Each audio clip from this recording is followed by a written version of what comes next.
ఇకపై మీకు ఇష్టమైన ఫేవరెట్ సీరియల్స్ యొక్క ఫుల్ ఎపిసోడ్స్ యూట్యూబ్లో అందుబాటులో ఉండవు. కేవలం సన్నెక్స్లో మాత్రమే ఫ్రీగా చూడొచ్చు. జాతకాలు ఎలా ఉన్నాయి పంతులు గారు? ఏదైనా సమస్య ఆమడ దూరంలో కనిపించట్లేదమ్మా.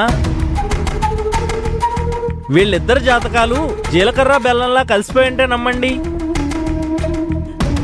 వీళ్ళిద్దరికి పెళ్లి జరిపిస్తే కాపురం 3 పువ్వులు 6 కాయలు అన్నట్టుగా దివ్యంగా ఉంటుంది.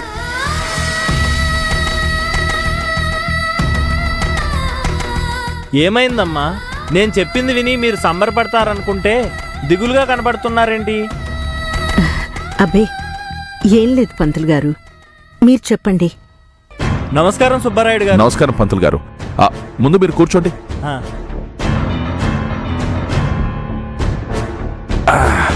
ఏదో చెప్పమంటోంది మా శ్రీమతి గారు.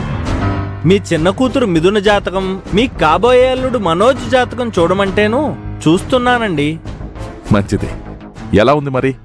గ్రహాలు నక్షత్రాలు అన్నీ అనుకూలంగానే ఉన్నాయా? బ్రహ్మాండంగా అనుకూలిస్తున్నాయండి.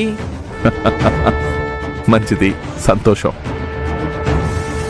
వీళ్ళిద్దరికీ పెళ్లి జరిపిస్తే తిరుగులేని జంట అవుతుందండి. వీళ్ళ కాపురం బంగారు పంట అవుతుంది.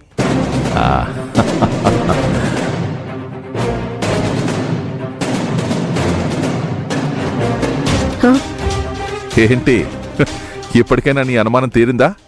వింటున్నావుగా పంతులు గారు ఏం చెప్తున్నారో? విన్నానండి. మనుషులు ఇష్టపడనప్పుడు, మనసులో చేసుకోబోయే మనిషి లేనప్పుడు వాళ్ళ జాతకాలు కలిస్తే ఏంటి, కలవకపోతే ఏంటి?